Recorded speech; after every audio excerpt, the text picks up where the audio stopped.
guys, I just come back from the walk and I spent about 20 minutes on my desktop and got to read this patient of the Daleks. So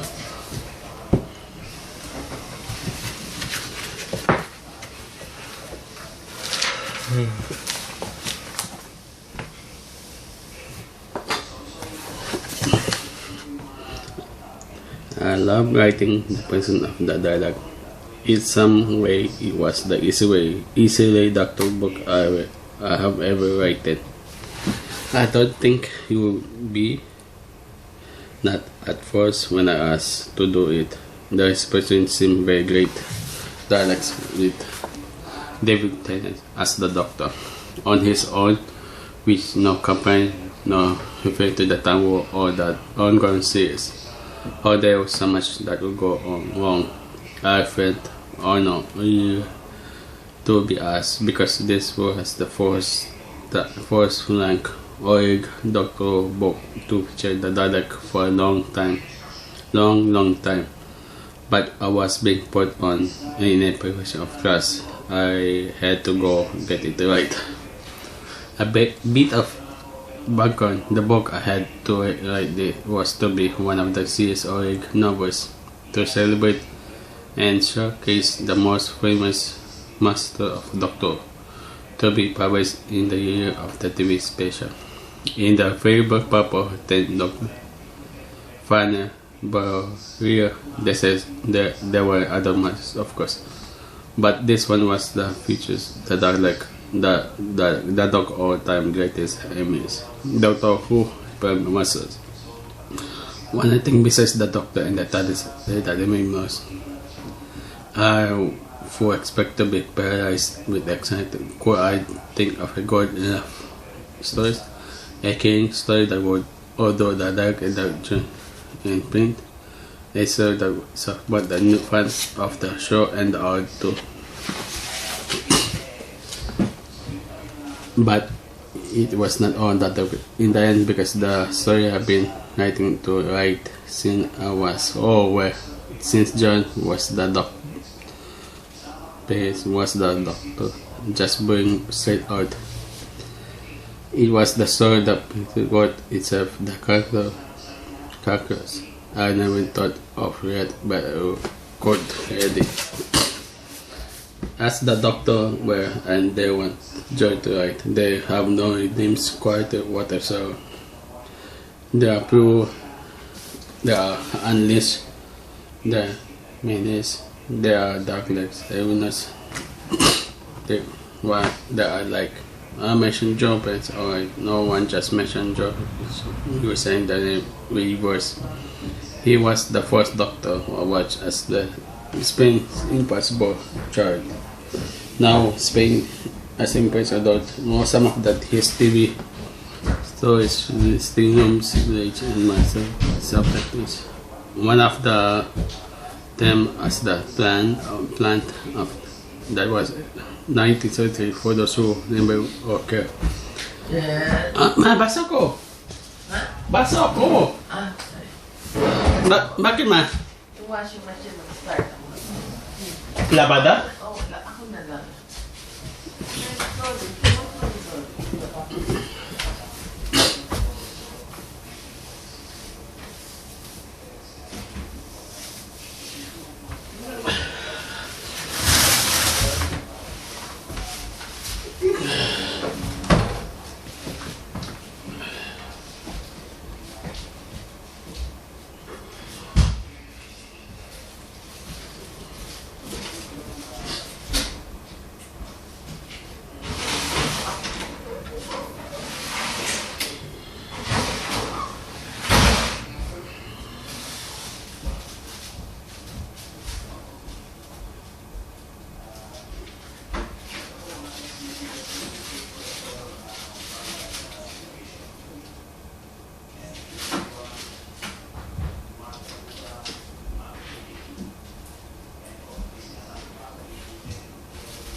Ha?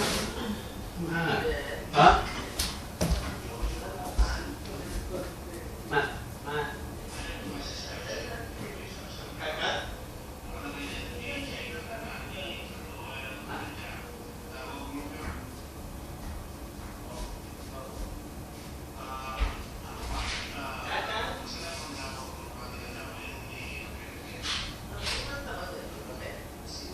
Baba. Correct, please slowly. Next slowly.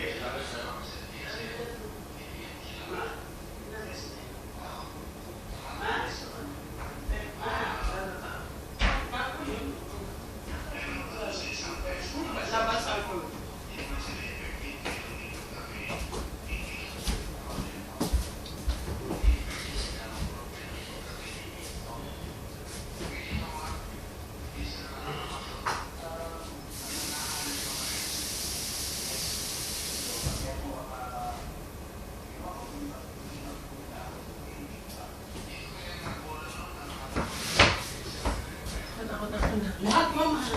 Basta. Ma?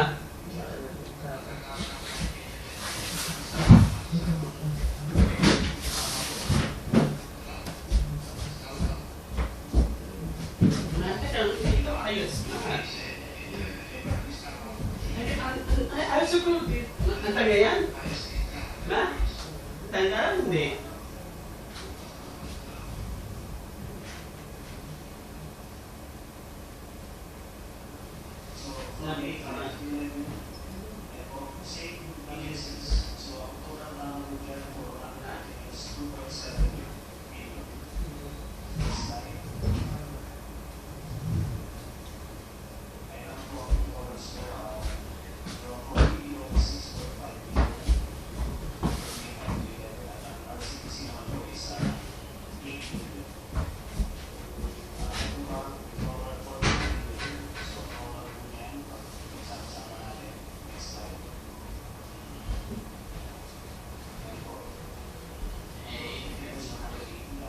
Diyan siya. Diyan siya. Lepas.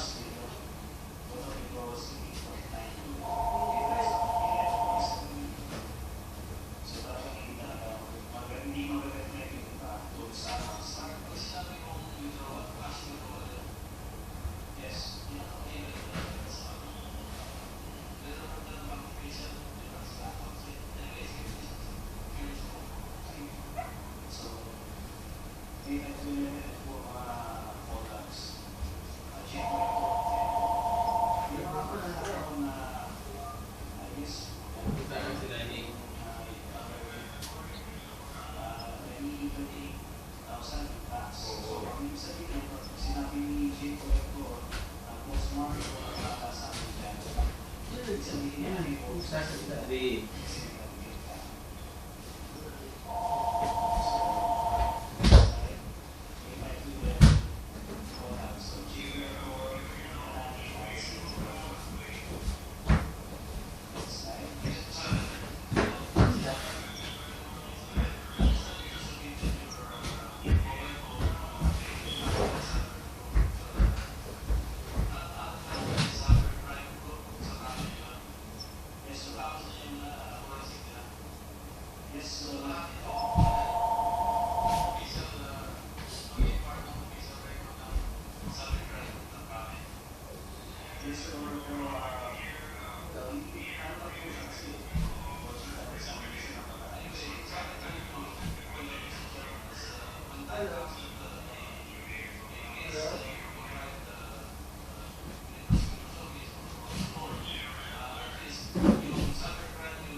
Iba tayo, iba ang gawa.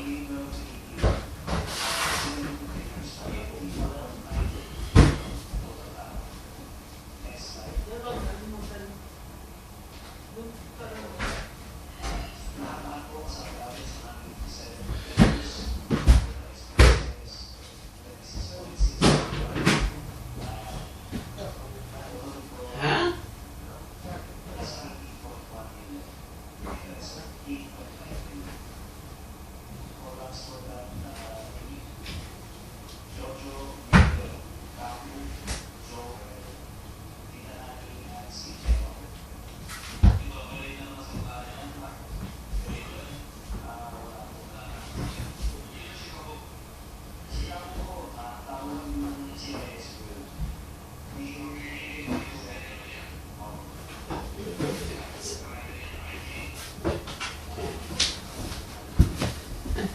Yes, good next.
Yeah, I have camped in Switzerland. That's a bit different. Wait. Don't press that skip button.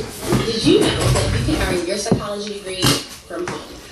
You can learn in-demand skills without having to even leave your house. Signing up is so easy. All you have to do is press the button below, answer a few questions, and within less than a minute, you're going to be matched with the perfect school for you. Get started now.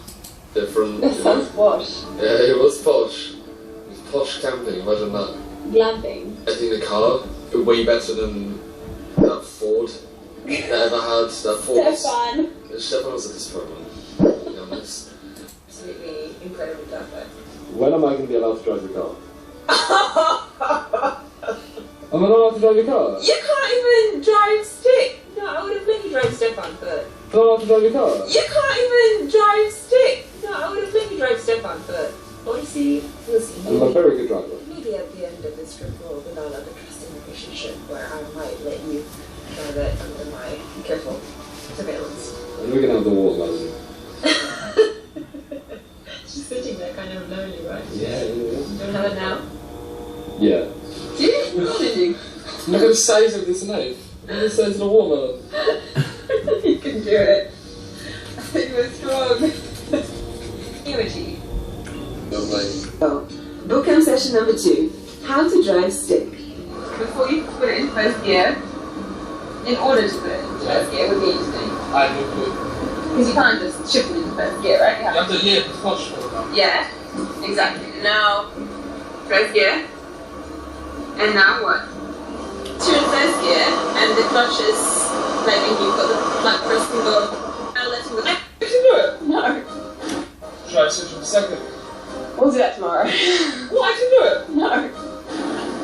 And oh my god! Focus on the road while driving. Give it to me. No. Oh my god. And we're going back. Don't use your phone while driving. Give it to me. No. Oh my god! Focus on the road. Guys, you feel like the most mistake ever. I just reminded there's water there, and I don't want us to drive into it. Session number 3. How to fly a drone and help your sister with her work. Today we're learning many things, including how to drive a manual car. I have siblings, and I left home. He was so cute when he was little. But since we're technically half siblings, and I left home when he was a toddler, we never really got to spend much time together. This summer for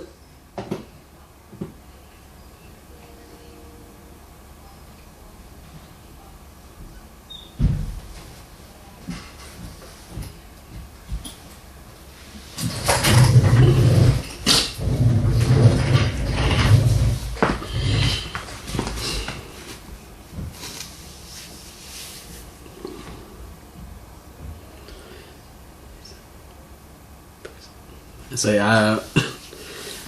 what's happening? My mom and I just watched some videos now because that's what I have been waiting. So where Sunshine we just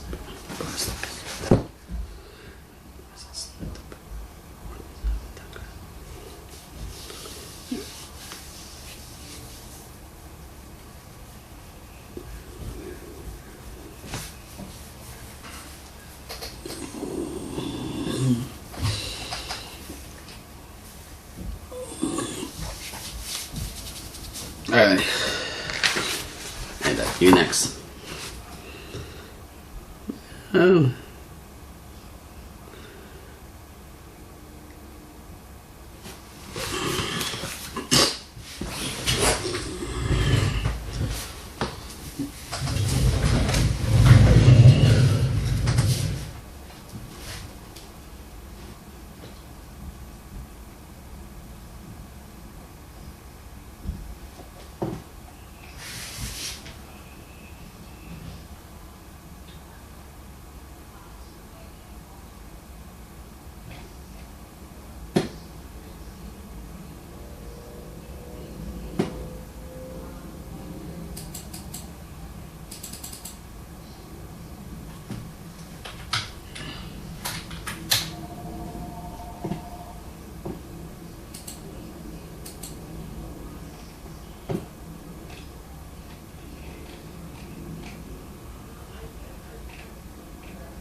I'm just going to take a few seconds here, make sure everything is working correctly. It looks like my audio is coming in well. Everything.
Ma. Ma.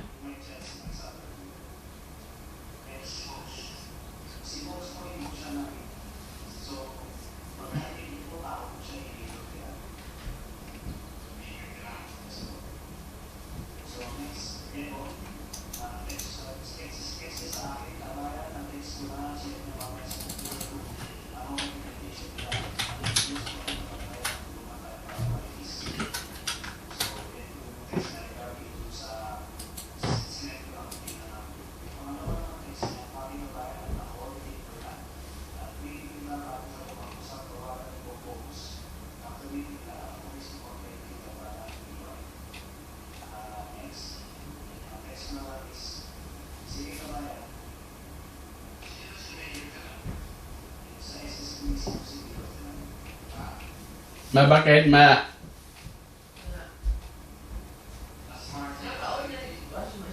Di pa ma.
And then I'm going to show you how it works. So let's say we have a new feature called pump capacity, and clearly it doesn't work.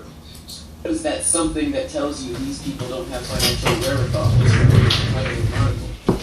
First sentence in this Bloomberg article. A 6-minute meeting drove Porsche to quit her job. Recently taken a position as a research compliance specialist in February, enticed by the promises of remote work. Then the company changed their mind. Which companies can do and will do. Yeah, of course. Companies can change their mind all the time. It's their company, right? And you can change your mind too.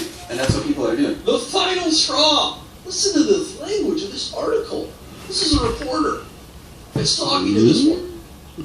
The final straw came a few weeks ago when an in-person gathering scheduled for all of 360 seconds. She got dressed, dropped her 2 kids off at daycare, drove to the office, had a brief chat, and decided she was done. Yeah, I mean, that doesn't make any sense at all. To make that commute and get ready and all that stuff simply because your boss wants to have a 6-minute meeting. Absolutely, it doesn't make any sense. Really? Her quote, I just had it.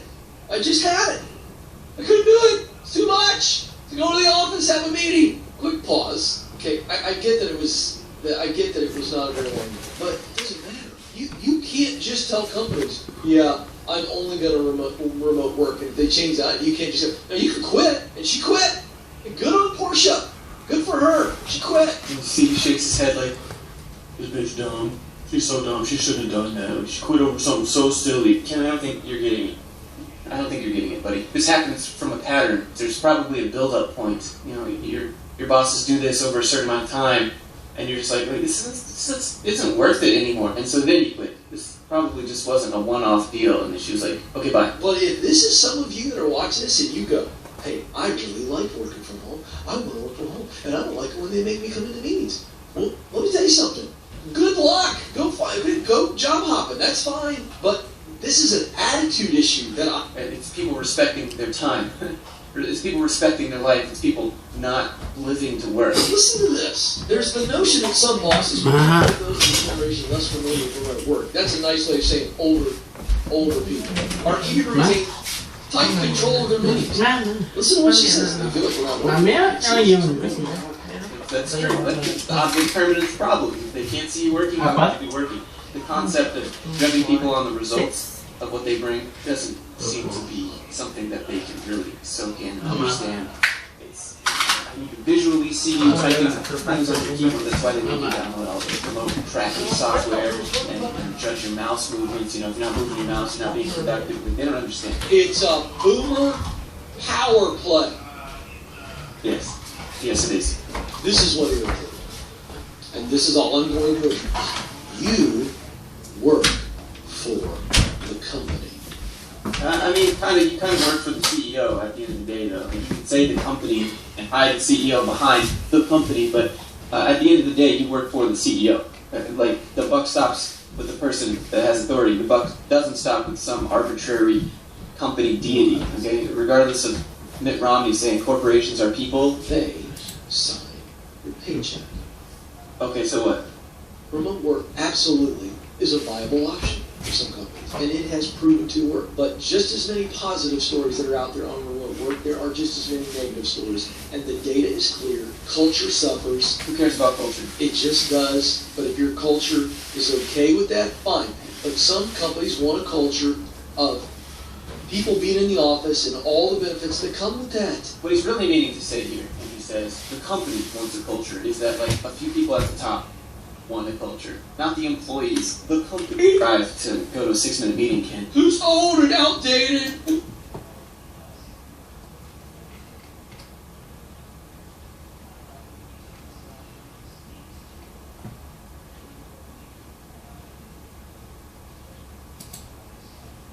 I think anyone can be an owner, but they have to be willing to put in a lot of work and have.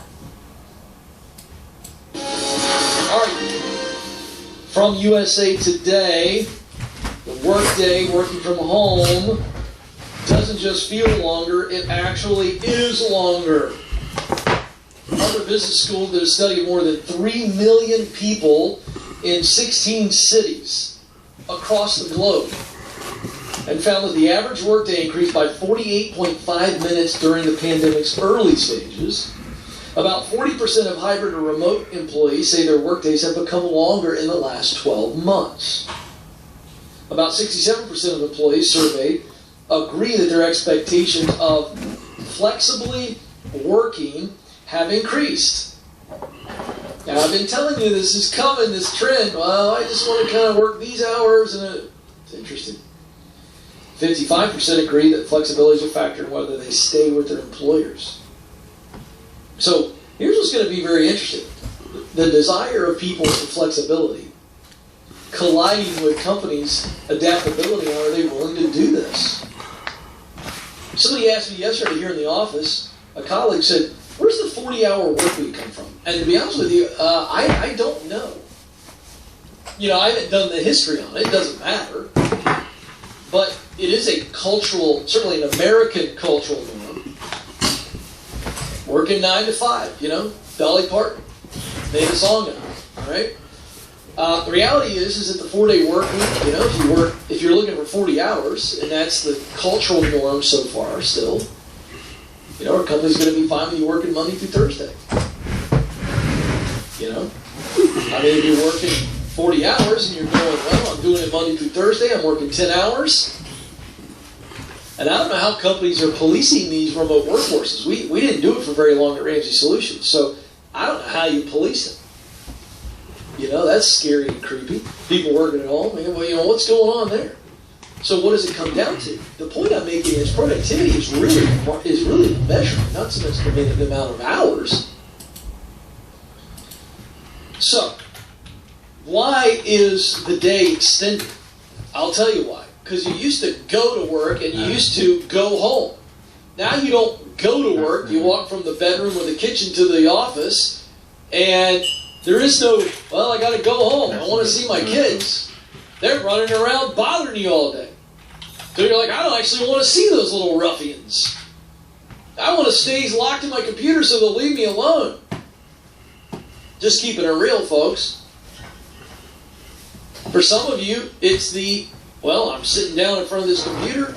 I got distracted earlier today, so I walked the dog because the dog was really cute. He brought his little tennis ball up to me, and I just couldn't say no, so I spent 45 minutes on the walk instead of 20. Because I saw 2 neighbors and we started talking about our kids, you know, and all of a sudden you go, well, I feel guilty, now I got to work another hour. I mean, I could go on and on and on with all of the myriad of reasons why people are working longer. So, be careful what you wish for. I can't wait for the news stories and the data on the backlash here. Because I think we are going to see a big shift. But then I think you're going to see more people experiencing what they call burnout, and burnout's just a symptom. It's not an actual source. Burnout's what you feel. What your experiences build up on the heart. Build up. Just like plaque on your teeth. It just builds up, builds up, builds up. You can't ever get away from the work because you're working from home. I don't care if you're wearing shorts and sandals and taking the dog on a walk or not. It's going to eventually suck your soul right out of your body. Not to mention the fact that we are relational beings. We are made to relate, made to connect. And that's why we're seeing depression and suicide skyrocket among school kids. The very kids that hate school would just do about anything to go back to school. Why? Because they need community. They need relationship. You lock a kid up and they can't do anything but play online, and that's what you're doing on Zoom, it's not good for you. So I'm not anti-remote work. I'm saying the data shows us that people that are working remotely at home are working more. And I doubt your productivity has gone up. So, might be time to get out of the old home office and make that a fallback, a rare occasion. Even if you got to go to a coffee shop in your area, I don't care, go to the park. Something to think about. Google Career Certificates provide online training for in-demand jobs. Training for jobs in IT support, project management.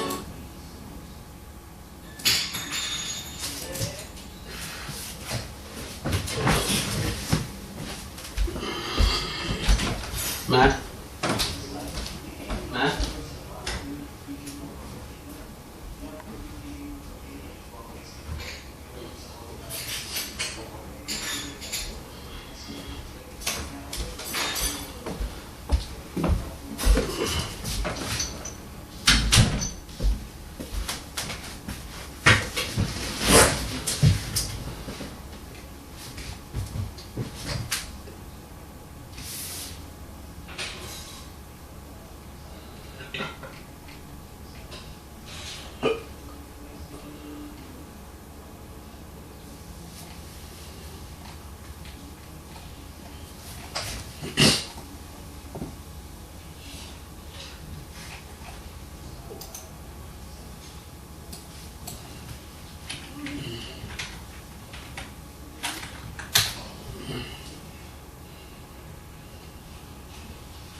Joe, Nathan, I mean, I asked myself this morning when I was reading, I was like,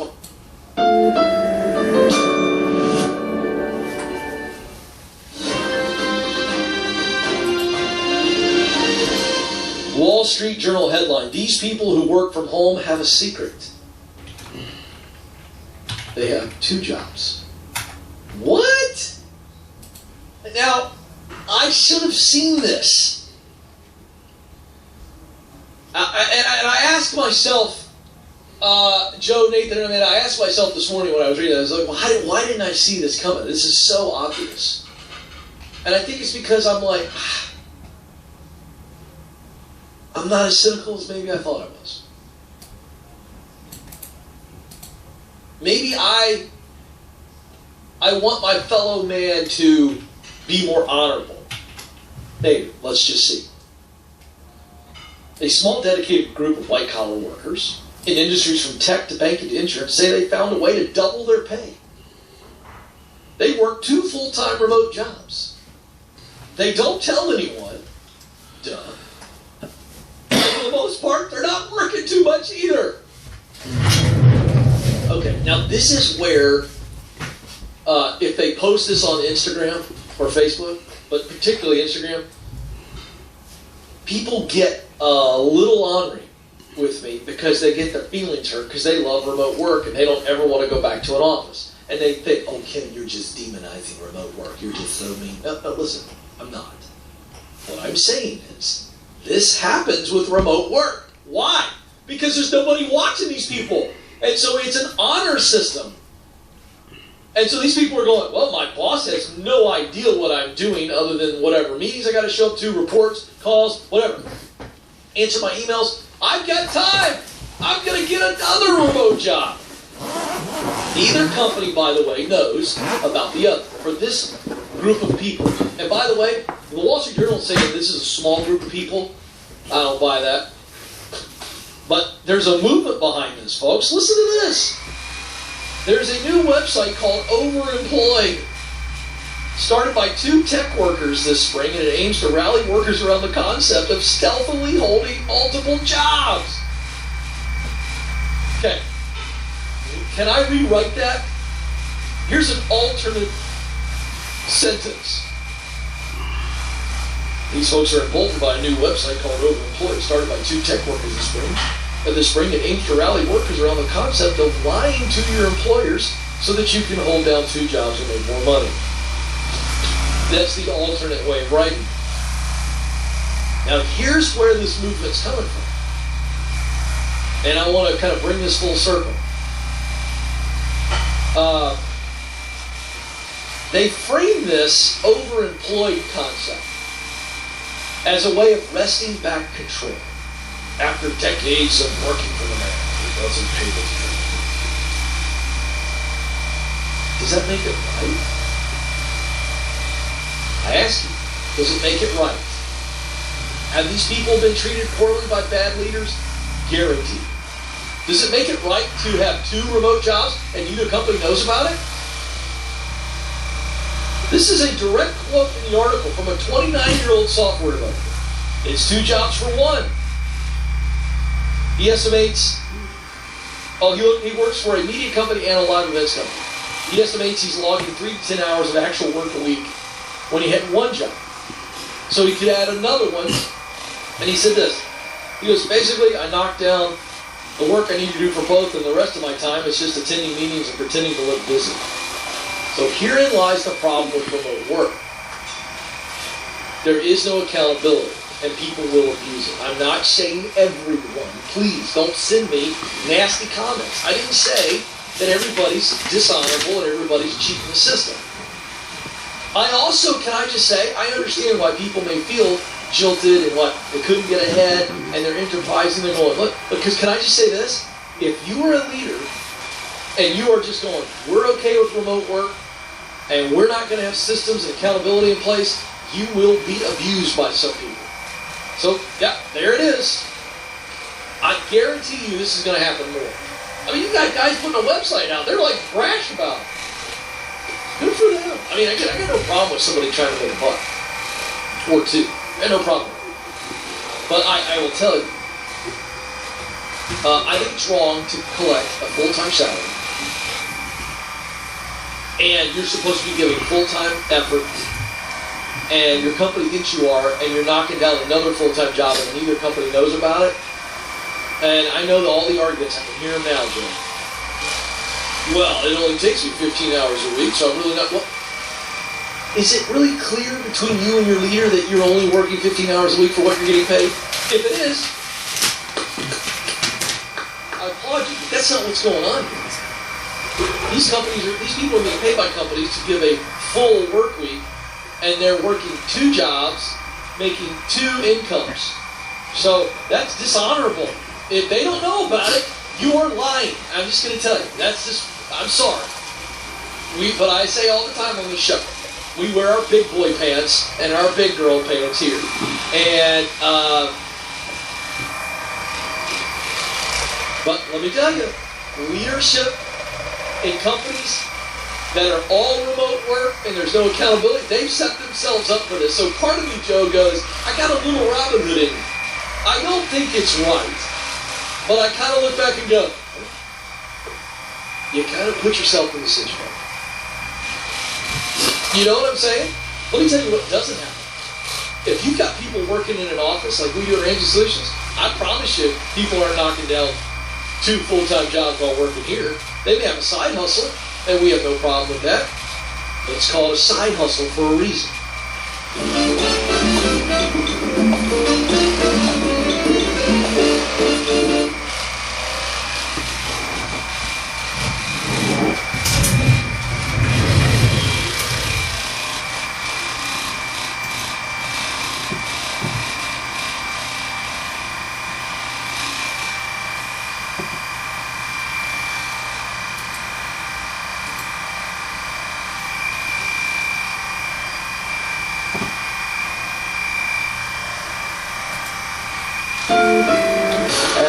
Predicament here. I have my annual yearly review tomorrow, and I know you flat say do not say I need a raise. Go in requesting doing a growth plan. However, I kind of feel like I can't do that. A little bit of a background story. I was hired on, but this company fired me 2 years ago. Okay. And they called me back. Okay. They missed me. Yeah, right. And that felt great, but they did hire me on at a pay raise, and I've been dropping hints for the last 3-4 months. I'm like, is there anything else you want to give me? I'll be happy to help in any other way. I used to do more, I had more responsibilities before, and they were like, no, you're doing great. There's nothing else. And I'm just kind of like, well, how can I grow or how can I even request a pay raise in a sense if you're not giving me more work? So do you feel like they got you capped out in this current position? Yeah, I do. Okay, and are there any other positions in the company that you're aware of that you got your eye on and you go, I think I would enjoy that? No, and so it sounds like yeah, go ahead, because I think this next statement you're about to make is going to tell me what I need to tell you. Go ahead. So I don't love the work. I love the people. I love the company. It really hurt me when it went down the way they did, but I didn't blame them because I was at fault. Okay. However, I just started actively listening to both you and Christy, and I know I'm not doing what I love to do. Good. But I have a game plan. Good. I'm working on it. Good. But it's not in the industry at all, and I am completely in debt because I went following this So Probably the more you could say, and now I'm just kind of like, I don't want to search for another job that I know I'll hate. Okay. Because the pay's more. Got it. Well, that's your prerogative. To me, if I'm in a day job that I would ordinarily hate, but the job was allowing me to get out of debt so that I could then get qualified to do the thing that I know I want to do, then I would adjust my attitude. I'm not trying to tell you to do that. You have two options in my mind. What's that? I was in the job I absolutely hated. It was toxic. Yeah, so I don't want you to be in a toxic environment. What I'm saying is you have two options right now.